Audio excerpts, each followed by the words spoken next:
The committee, we decided to have this from a pastor's viewpoint. I get 12 minutes now, and I'll make them less, so not to cheat because we're having great teaching. But from a pastor's viewpoint about counseling in a general way. My life is coaching pastors now and 2 long-term pastorates at churches. These are some quick lessons. Number 1, God's counsel is strong. Preach the word. Seems a little light to say, but I audit sermons for guys, and so many times I ask the old question, where did you get that? It's not really teaching the text. God's counsel is strong in terms of health. We're hearing that already in abundance this morning. Number 2, we need community from each other. Embrace, I call them ABFs because that's what they're called in the Bible, adult Bible fellowships, but small groups, medium groups, all kinds of groups. Many pastors do not embrace them, and your enthusiasm shows, I think it's the number 2, quotes, offering of the church, number 2, gathering, and that's the groups that they get in. I would call medium groups anywhere from 8 to 80. Fun discussion, but that's where they build friendships, where they might develop accountability, and that's where they also hear answers, or you raise your hand and give application. I was just at a men's retreat, just 12 men for 4 days, and the counsel that groups that, these guys are really committed Christians and honest, and the counsel that we could give to each other, or candor, is out of sight. Now that's unusual, and we've been doing it 28 years.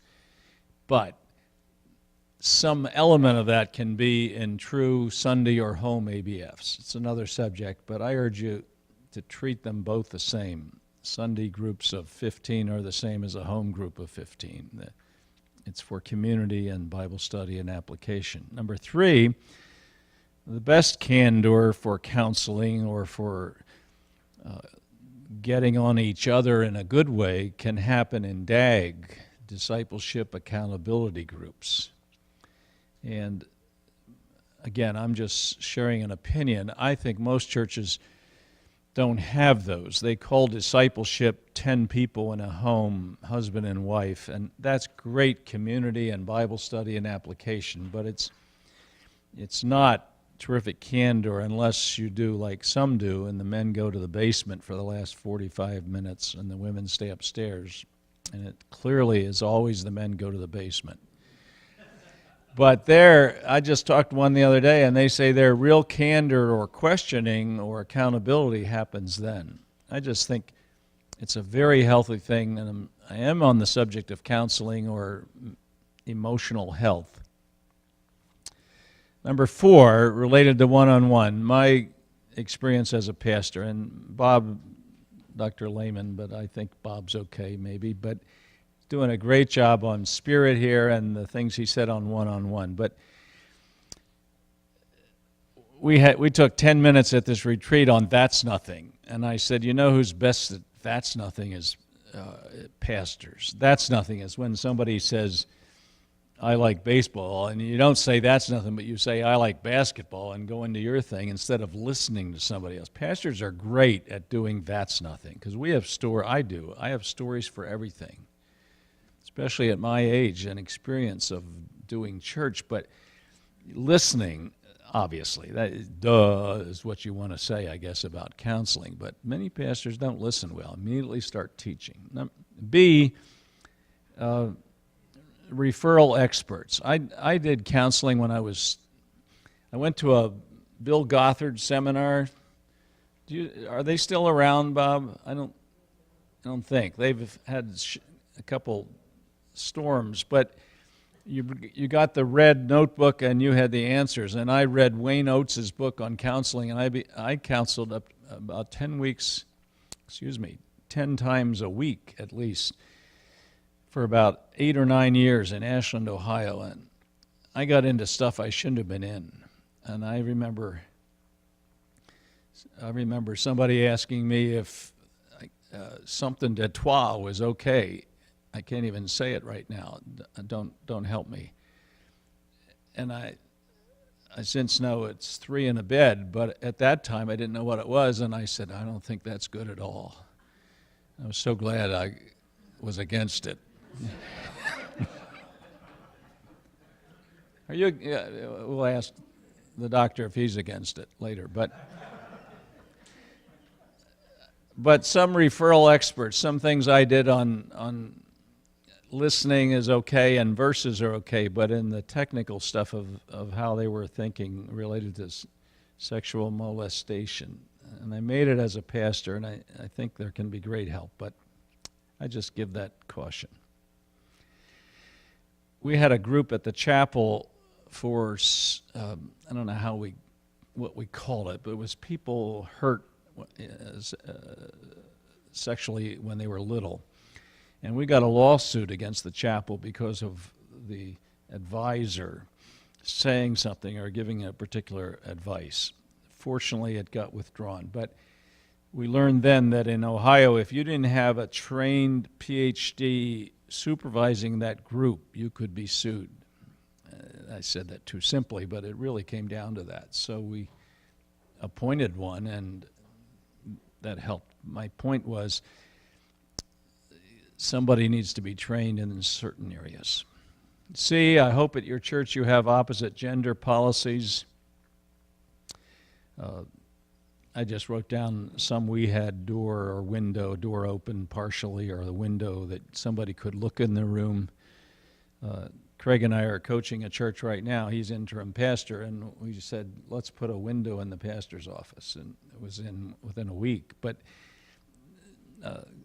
that there's company outside. A number of the pastors I've coached work alone, and they work in a country setting, and they have to counsel.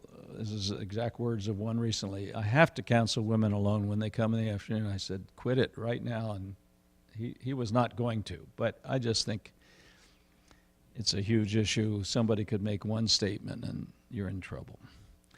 Record of appointments, so that's not a secret thing. Limit of times. At the chapel, we had a policy you could meet with a woman, I think it was 2 times, and then had to turn to another woman who was trained in that area. Others that you have, I won't take time now, but think of yours and make them clear. Every staff member, whether you have volunteer trained counselors or staff members doing it, must follow the same rules. Kip, we had goes back to seminary, but a former pastor at your church would take a woman in the car. We had policies, you would never do that. But his policy was she would sit in the back seat.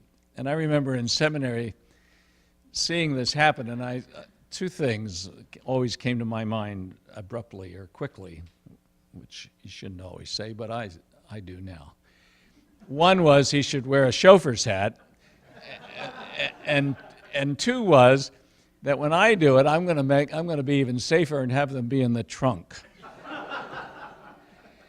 But then my friend, I remember the conversation, said, isn't it going to look funny if you drive the woman to the hospital and then you open the trunk and she gets out? So I never did it that way, but you should have policies. D, proportion of your time as pastor. Bob already commented on that, but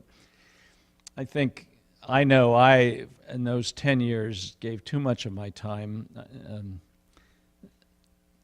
Be careful.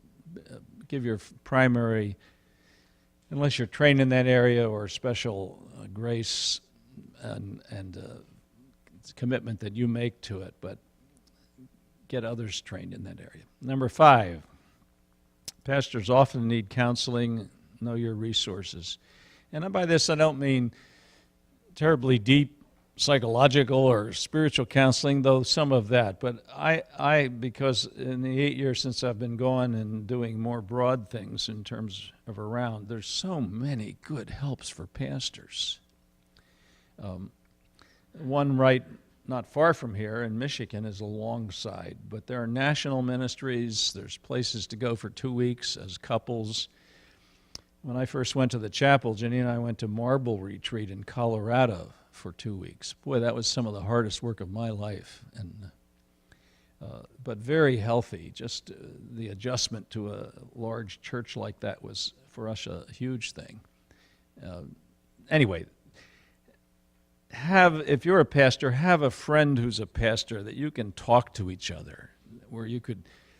I had one where once a year, I think I said this once, I would say damn, and that's all, just once a year. But I would tell him I'm going to do it, and Jerry would say, go ahead, don't do it too loud, we're in a restaurant. And I'd say, damn. And he'd say, do you feel better? And I'd say, I feel so much better.